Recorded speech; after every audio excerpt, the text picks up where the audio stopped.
So, welcome back. I hope you had a nice discussion on these key topics, how evil entered into this world. Just to give a recap, man, God created everything out of love. And in his love, he has given free will to the creation, to specifically to angels. We discussed about it. The free will is to make a choice which God wants them to make us good. He also gave the angels the ability to reason out between good and bad, which is good and which is bad, the knowledge of good and evil. And he asked them to choose only good, and most of them chose good. But one evil angel, that is Lucifer, choose bad, choose evil, and that is when evil came into existence. And we say that, okay, what is evil? Evil is a desire to explore the forbidden areas, forbidden concepts of what God has defined it as forbidden. And the acts which are the consequences of this desire is the sin, which is a revolt against God. Now we are going to discuss about the fall of mankind. Fall of mankind is our next topic. Fall of mankind.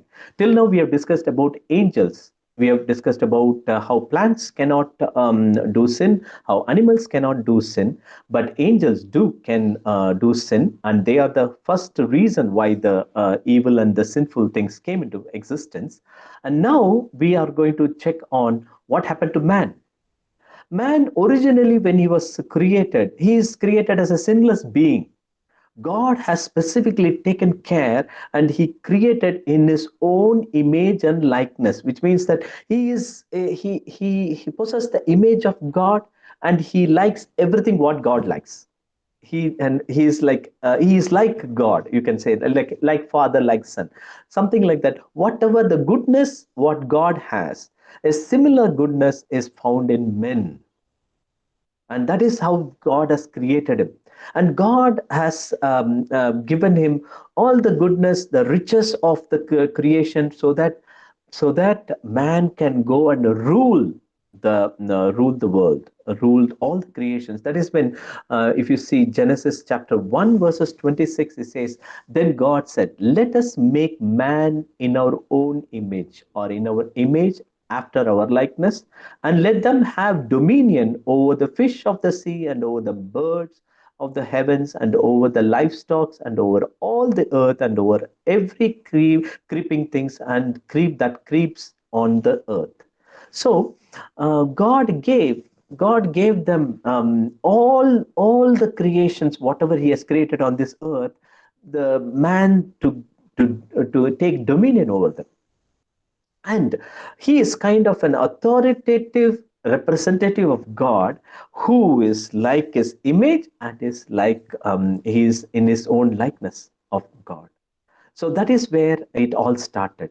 And again, God loved mankind. God loved mankind. The moment mankind is been loved by God, obviously it means that He gives freedom. And man, to man also He gave freedom. Man, He gave freedom to choose anything, whatever He wants to do. So He says that you do whatever you want to do in this creation. I don't have any problem. But except for one thing, you can do anything and everything you want. Anything and everything want you can do, but except only one thing. That one thing is that don't eat of the fruit of the tree of knowledge. Don't eat of the fruit of the tree of knowledge, because the day when you eat, you will know good and evil, and you will surely die. The thing is, God has given the choice, but God has not given the reasoning ability to know what is good and what is evil. He this time, for angels, he just opened door, and then he exposed the concepts and the evil concepts for them to really access freely. But for man, he said, "Now I will not do that mistake. I am going to expose them to all the good concepts. I will not expose them to the bad concepts at all. The ideas, the bad knowledge of bad or the knowledge of the evil. I will not expose them to that. But rather, I'll put the knowledge of good and bad, the differentiation between good and bad, into a tree and plant it in the Eden garden. And I will ask man not to eat of the fruit of the knowledge of good and evil, the tree of the knowledge of good and evil. So the thing is that God is now saying to man, I love you so much that I'm giving the whole creation for you to rule, and you can do whatever you want to do, and nothing will be taken as an evil or as sin to me. Except that, don't touch that tree of knowledge of good and evil. The reason is that the moment you eat that particular fruit, what will happen is your eyes will be open and you will get to know both good and bad. And when you know between good and bad, what will happen is that you will surely take the accountability of your activity then. When you do good things, you are accountable for it. And when you do evil things, you are accountable for it. For good things, you will be rewarded, but for the bad things, you will get punished. But the thing is that if you have not known what is good and what is bad, then whatever you do, it's perfectly fine. Like a small child, you know that the small child, whenever it innocently does even a bad thing, without even knowing that it's a bad thing, a mother will not consider that it has sinned or it's done something wrong. It will say it is an innocent child. It don't know. It doesn't know about good and evil. What is good and evil? So I will forgive and take it. It's exactly like the same attitude of the mother God has. Before man sinned, God has the same motherly attitude, saying that you are allowed to do anything, whatever you want. Nothing is going to take me as good or bad. I'm going to view everything as good in your case. And only thing what you do is don't acquire the knowledge of good and bad. And that is exactly where Satan is coming and capitalizing. And he is going to the Eve. The Lucifer is going as a snake to to Eve, and start interacting, and start asking, and then putting small bit of venom to the evil, to the Eve, saying that, is it that you can eat any of these trees? And then you said, yeah, yeah, everything, yeah, we can eat. If everything what you can eat, can you be able to eat that knowledge of the tree of knowledge of good and bad? And then you said, no, no, no, no. That is the only one tree which we don't want to eat, and God will is not asked us to eat. Now, the devil says that it is not just because God is not allowing you to eat because you will die. You will surely not die, but you will know uh, difference between good and bad, and you will be like God. Now, the devil is slowly instigating Eve to think the same way what it used to think earlier, to be like God. Devil wants to be like God, and it is also sowing the same seed in Eve's mind, saying that be like God. Try to become like God.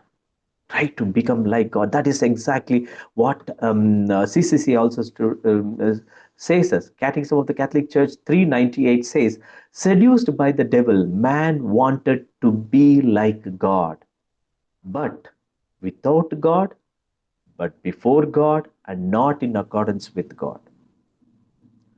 Man want to be like God, without God, before God, and not in accordance with God. That is what the starting point. The pride is seeking. I want to be like God. I want to elevate myself to the level of God, because when I know between good and bad, then I will be like God. A seduction, saying that, okay, try to grab that, because that one thing, the knowledge of good and bad, immediately you will become like God. And that attracted Eve, and she just ate the forbidden fruit and she gave it to Adam.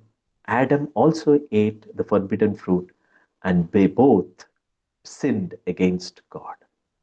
Now, the thing is that if you see the choice pattern, what they have, okay, before mankind sinned, before Adam sinned, okay, he has all the choices A, B, C, D. He can choose anything, whatever he wants. God is not no problem with that, but he has a red button K. That is the only thing what God said. This K button alone, that is the tree of the knowledge of good and evil, don't touch it. Don't touch that K button alone. You can do whatever the things what you want. Okay, A or B or C or D or E, whatever you want to do, I don't really have any problem. But except K, you can do whatever you want. Now, the thing is that under this situation, if you really see man's status, he has freedom. Yes, he has freedom of choice. And whether he knows about good and evil in that freedom, no, he doesn't have knowledge about good and evil. So, whatever the choice he's making between A and E is all good to God, not a problem. Okay, so the thing is that with respect to A to E, he doesn't have an opportunity to sin. But if he touches K, if it touches K, the K, I just put it like that because it is a knowledge of good and evil. If it touches K, then he has an opportunity to sin. So he has an opportunity to sin by touching K, but he also has an opportunity to not to sin if he doesn't touch K. And the option is so very varied that he doesn't need to touch K at all. He can just live a beautiful life, and with the love of God, with using A, B, C, D, E. But man, instead of instead of using this versatile choice, choose to sin. And when he choose to sin, what has happened is, just look very carefully here. The choice which was considered to be all good now opens up to be some of them are good, some of them are evil.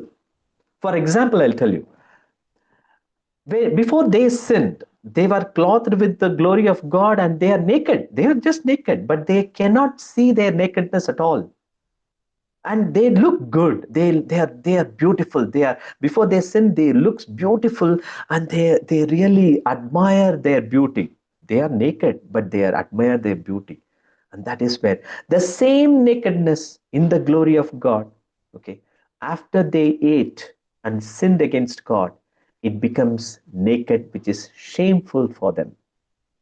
Shameful for them. So the thing is that now the nakedness, which is glorifying, now become a shameful thing. So now they can differentiate between good and evil, good and bad. So now, if they have to choose, they have to be careful. They have to choose A or C or E alone to be in good terms with God. And if they choose B or D, they are actually sinning against God. Now, the thing is that each act has a repercussion. For example, they touched the K button, which is they took the fruit of the knowledge of tree, the tree of knowledge of good and bad. They ate it. Immediately, they have a consequences that death came into existence. Similarly, whenever they touch a wrong choice, they make a wrong choice and do it, something which is not comfortable, something which is making them suffering comes into existence. Comes into existence. It is not God who is creating it, it is man who is inviting it. Death is not created by God and then say that, okay, man has to die. No. God said that you don't need to die. Don't choose the tree of knowledge and then you will live. But man choose to die. So the sufferings and the sicknesses, everything has come by the choice what man made. By the choice what man made. Like eating the fruit has brought death to mankind. So the moment we make a choice which is not in accordance with God's goodness, then something evil is going to come to birth, which is conceived. We are bringing it out. We are bringing forth, we are giving birth to an evil, suffering thing. For example, sickness is something which we gave birth. For example, uh, about a century back, there is no sickness called AIDS. It came because people are so much going into lustful things. So there is an evil disease which came, which is called as AIDS. So as and when we start exploring the evil things, evil options, like every evil option, whenever we start exploring, the new sufferings will crop up. New sufferings will crop up, and that new sufferings will make man to suffer, like war, like fighting, like family issues. So many different type of difficulties start coming as we start exploring all the forbidden options as in the evil design. That is what has happened till now. The world is sinking inside all this suffering because it is trying to explore more and more evil. It is trying to make sin after sin after sin by taking all the evil desires and putting it into practice. And so the sufferings are increasing. The reason why suffering God allows is simply like this. It's like this. If suppose if there is no suffering, let's say that sickness, war, death, everything is removed. Just think about it. Like man is going to make choice A, B, C, D, whatever it may be, without even knowing, or without even knowing that there is an end result which is going to be disastrous. The end punishment is going to be disastrous. Now the thing is that, but if suppose if there are pain coming into picture as he is choosing bad things, then there is a reminder God is giving that the sinfulness is increasing in this world, to make a turn back to God, an opportunity, giving man an opportunity to realize that yes, I am suffering because of this sin, I have to turn back and come to the Lord. So that is where suffering comes into picture. Why am I so much suffering? Because I have to turn back my life towards God. And that is the reason we are suffering. And the thing is that it doesn't mean that, okay, the moment we turn back, we are going to all be saved instantly. No, it is going to be a slow and steady process, which is what this course is all about. It's a slow and steady process which is going to refine us to become as his image and likeness. So the thing is that we are inviting trouble to ourselves by sinning, and sin is going to produce suffering, and suffering is a wake up call for us to turn back to God. Okay, so that is where we are saying what causes the sin. Fundamentally, it is our love, selfish love, pride, the pride which is our selfish love, which is coming out. It is an attitude of I want to be like God. I want to be like God. I don't want to trust his goodness. I don't want him. I don't want his goodness, but I myself want to be like God. That attitude. Next is that don't even care about God's word. Whatever he said, just neglecting it, just ignoring it, and don't obeying it at all. That is causing sin. And the next is that turning our hearts away from the love of God. God is pouring out his love, giving everything, his goodness, just his own only goodness. But then we are saying no. Very, very offending to God. And this is what is causing sin. And when we see the Catechism of the Catholic Church, it defines the sin very, very beautifully. Sin is an offense against God. Sin is an offense against God. Against you. This is what Psalm 51 says. Against you and you alone have I sinned and done that which is evil in your sight. Sin itself against God's love for us and turn our heart away from it. Sin is thus love of oneself even to the contempt of God. In this proud self exaltation, sin is diametrically opposed to the obedience of Jesus, which achieves our salvation. So, this is the definition of sin. Sin is an offense against God, and the sin is an act of selfishness, which is turning our hearts away from God. Okay, so this is a definition which is a very beautiful definition, which is sin. In short, we can say that the evil desire which is actually coming out as an action is a sin. Okay, and that Saint Augustine clearly states in this way: it has been defined as, that is, sin has been defined as an utterance, a deed, or a desire contrary to the eternal law. Okay, so this is the way Augustine defines it. And now we are going to the second round of discussion questions on this topic of how the fall of mankind is. So let's go to the breakout room and quickly discuss and come back for the next topic.